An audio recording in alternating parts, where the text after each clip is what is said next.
U.S. President Donald Trump has just signed the Genius Act into law, the first federal framework for stablecoins, setting rules on transparency and oversight. Stablecoins are cryptocurrencies pegged to assets like currencies or gold to keep prices steady.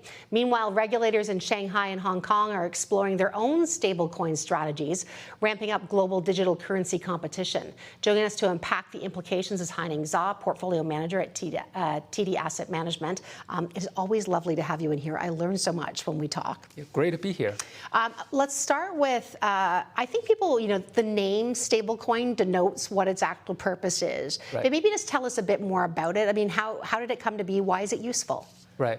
You can kind of think it as the natural money for the internet, but it is pretty much in terms of the functionality, same thing as the US dollar, but the difference is it is sitting on the blockchain.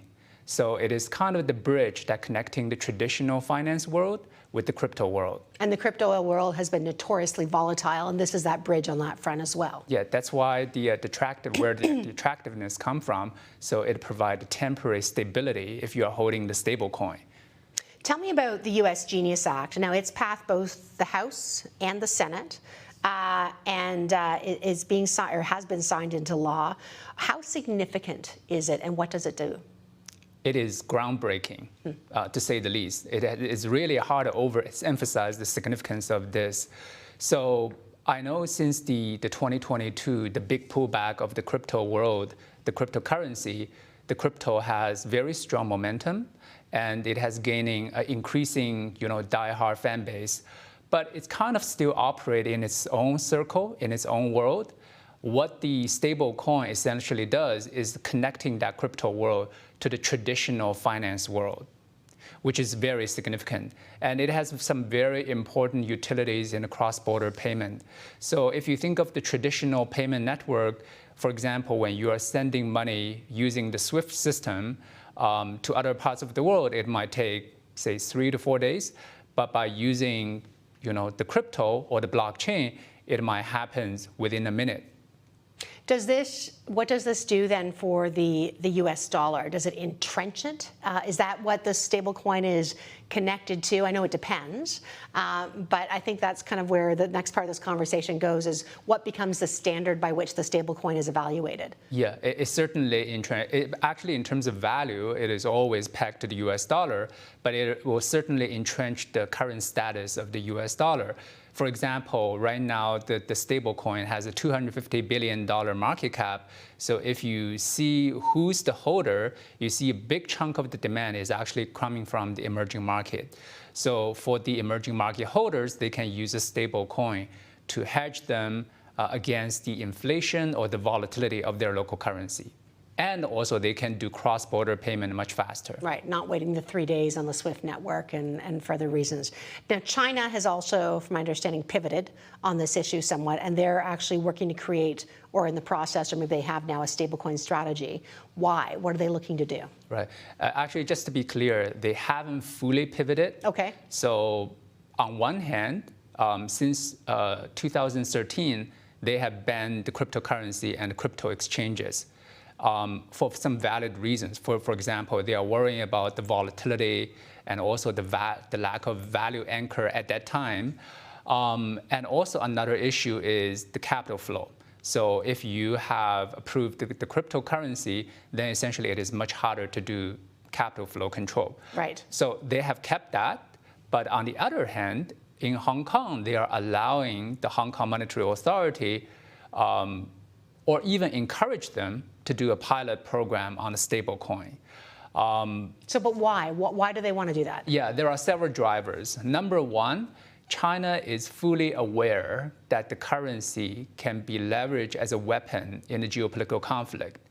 And if, the whole world is going digital, and within the digital world, the stable coin is the currency. So if US dollar stable coin establishes itself as the de facto standard, and because of the network effect in the digital world, it will gain more and more influence. But China, they want the rest of the world to diversify away from the US dollar. So it's definitely a losing strategy if you do nothing. So that's why they are willing to open up a pilot program in Hong Kong. So where does this go? Do you see, I mean, in terms of if China moves in the direction that it wants to, it's going to have one peg to some sort of stable coin, and then I would expect to use that type for some of their partners in terms of other capital flows around the world, but thereby establishing that's the currency they want to trade in? Yeah, that's kind of the way they want to go. But in recent years, there is an increasing voice on the RMB internationalization. People think the RMB, because of their economy keep growing, they deserve a higher share in the global payment for RMB. But that kind of the broader direction, but the actual pace is actually very slow. And there is one important reason behind it, because if you want other people to hold your currency, then you need to find a channel for investment. But in terms of investment market, China is much shallower or smaller when compared to US capital markets. So after they launched the RMB version or the Hong Kong dollar version of the stable coin, you kind of, because the stable coin doesn't pay interest. No. So you kind of remove the investment characteristic out of it and you focus on that utility layer. And China is one of the biggest manufacturing of goods. If they can match the goods flow with the money flow, then that's another direction they can drive this whole thing. It's interesting, think from an investment standpoint. I mean, like when you buy U.S. bonds, there's interest. When you buy stable coins, there's not. Who knows? Maybe one day, someday, this will all change. But what are you watching when you watch Washington, you watch Beijing, you watch Hong Kong? Where is this going, and what's material to you as you look over the next couple of years? Right. I think as an investors should really recognize this is a step function change, and they should embrace it and really think about what is the long-term implication for their portfolio. What is the long-term implication for their portfolios? The long-term implication is there will be, the crypto world will see exponential increase of activities.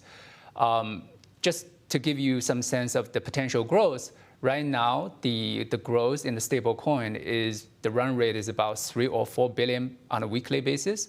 So given a 52-week, that is about 200 billion. The current base is 250 billion.